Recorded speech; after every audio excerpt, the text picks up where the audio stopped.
पत्नी की यह 3 चीजें बेशर्म बनकर हर पुरुष को देखना चाहिए, और जो पुरुष अपनी पत्नी की यह 3 चीजें बेशर्म होकर देखता है वह कभी गरीब नहीं रहता है।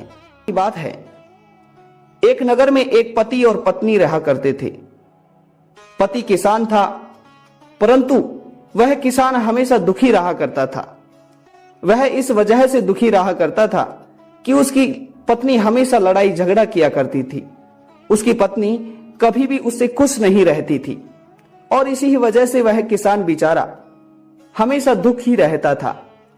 एक दिन पूरी तरह दुखी होकर वह किसान जंगल में एक ऋषि के पास जाता है। जब वह दुखी किसान ऋषि के पास जाता है और ऋषि के पास जाकर उस ऋषि को पूरी बात बताता है और कहता है कि महाराज, मेरी पत्नी बहुत बुड़बक स्वभाव की है। वह हमेशा मुझसे झगड़ा करती रहती है। मेरे घर में कभी भी 2 पल हंसी के नहीं हुए हैं। तो महाराज, आप मुझे कोई रास्ता बताइए जिसकी वजह से मेरे घर में हमेशा सुख और समृद्धि बनी रहे।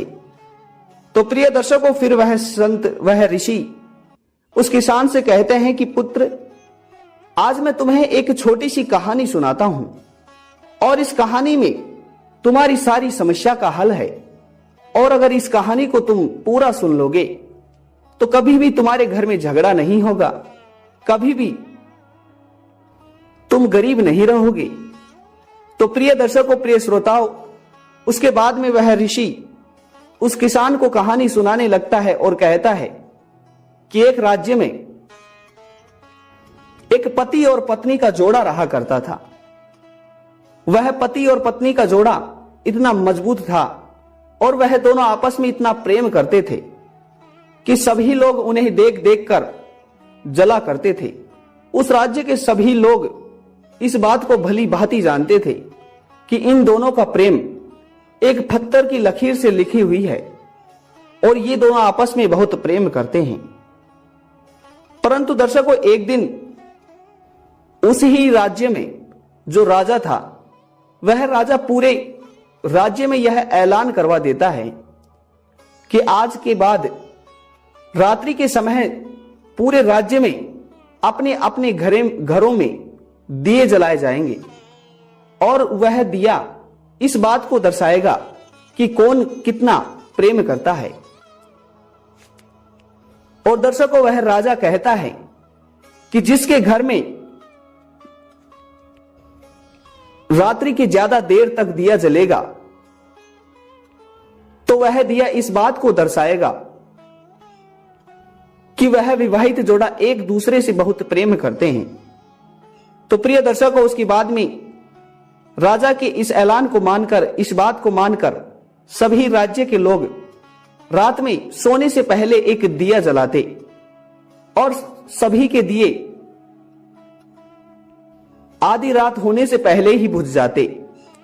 और जो उस सेठ और सेठानी का घर था, उन्होंने जो दिया जलाया था वो कभी भी बुझता नहीं था, वो देर रात्रि तक जलता रहता था। और दर्शकों, फिर इसी तरह सब राज्य में रात्रि के समय दिए जलते, सभी लोगों की दिए बुझ जाते, परंतु उस सेठ और सेठानी का दिया कभी नहीं बुझता, क्योंकि उन दोनों का प्रेम इतना गहरा था और उनके बीच में कभी लड़ाई झगड़े भी नहीं होते थे। और इसी ही वजह से देर रात्रि तक वह दिया जलता और वह रोज इस बात को ही दर्शाता कि उन दोनों के भीतर बहुत प्रेम है। तो दर्शकों, एक दिन फिर वह राजा और रानी शाम के समय अपनी महल के ऊपर जाते हैं, और जब महल के ऊपर जाकर पूरे राज्य की ओर देखते हैं तो पूरे राज्य में अंधेरा ही अंधेरा हो रहा था। केवल उस सेठ और सेठानी के घर में ही दिया जल रहा था।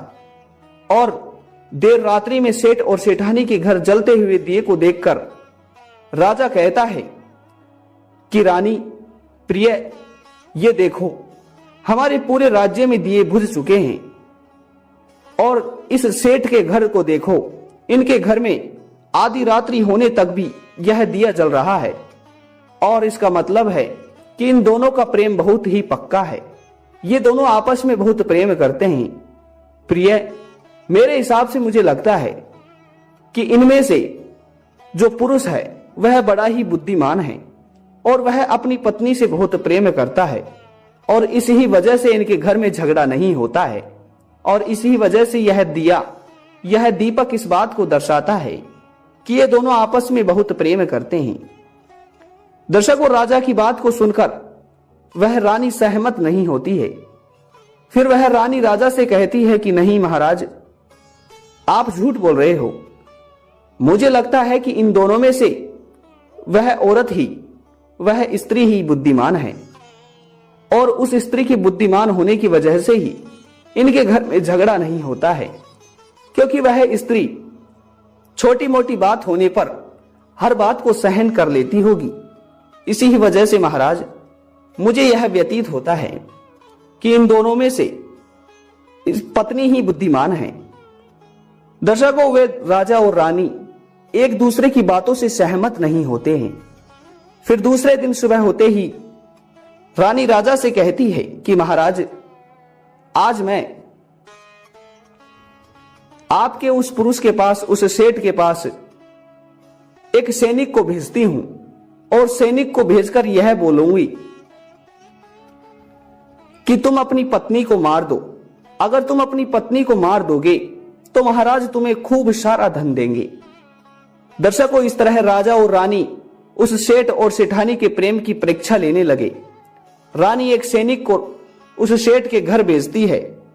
वह सैनिक सेठ के घर जाकर सेठ से कहता है कि मुझे रानी ने भेजा है और रानी ने मुझसे कहा है कि अगर आप अपनी पत्नी को मार दोगे या फिर इसे छोड़ दोगे तो रानी आपको खूब सारा धन देगी, जिस धन को पाकर आप अपने पूरे जीवन को व्यतीत कर सकते हो।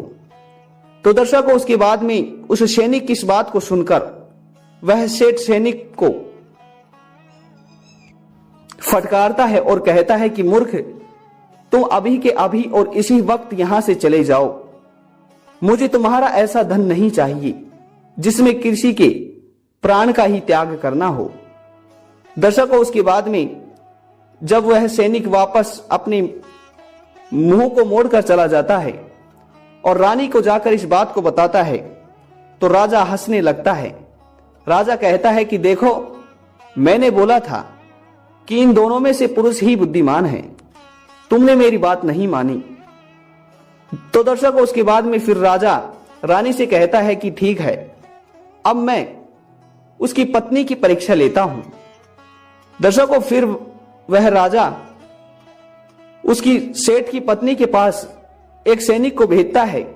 जिस समय सेठ कहीं किसी कार्य के लिए बाहर गया हुआ था, उस समय सैनिक को भेजता है।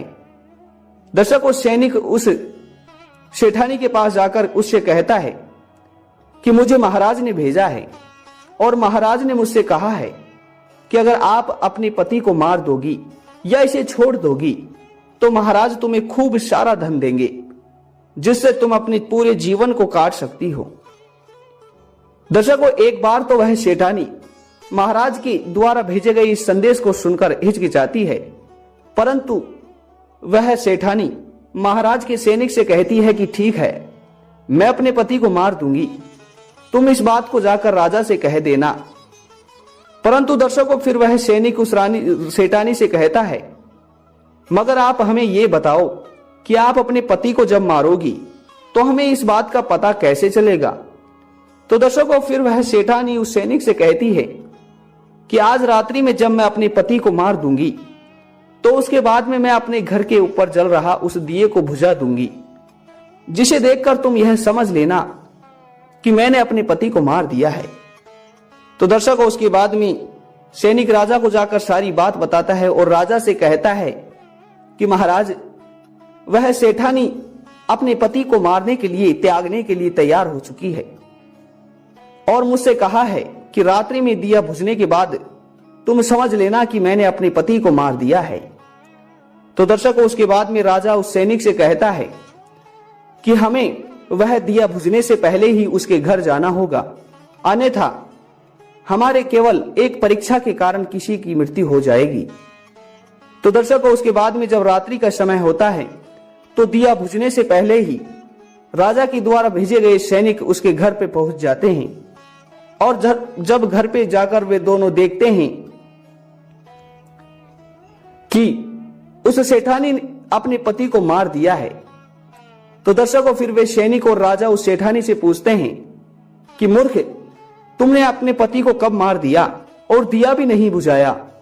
तो दर्शकों फिर वह सेठानी उस राजा से कहती है कि महाराज, मैंने अपने पति को तो दोपहर को ही मार दिया था, परंतु मुझे इस दिए को तो रात को ही बुझाना था, अन्यथा अगर मैं दिन में दिया बुझाती तो आपको दिखता भी नहीं, इसलिए मैंने रात्रि में दिया बुझाने के लिए सोचा था।